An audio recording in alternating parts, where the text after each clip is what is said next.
Sisyphus, du bist ein Narr, Sisyphus, los ling den Stor, hast dich schon an dein Felsen geweht, dass Sonne am Scheins nimmer geht, hast dich schon an dein Felsen geweht, dass Sonne am Scheins nimmer geht.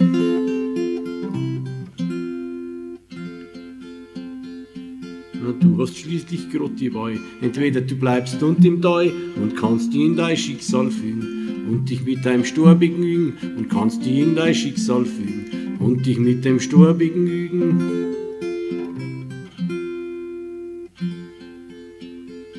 Denn auf den Berg, da kommst nicht auf, wenn's vor dir schübst, die schwere Graffe. Du musst ganz einfach überlegen, ob's das Zeug alles brauchst zum Leben. Du musst ganz einfach überlegen, ob's das Zeug alles brauchst zum Leben.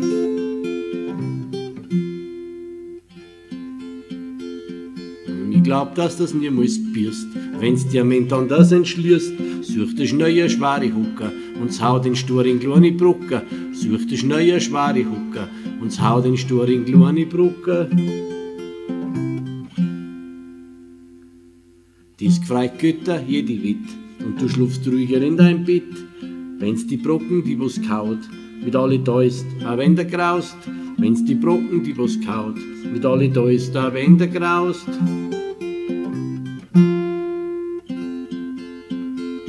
Steht deine Nachbarn drum in Sog, Paprika ist niemals ein Blog, geht's miteinander dann auf den Berg. Der Berg wirst sehen, das wird ein Zwerg, geht's miteinander dann auf den Berg. Der Berg wirst sehen, das wird ein Zwerg.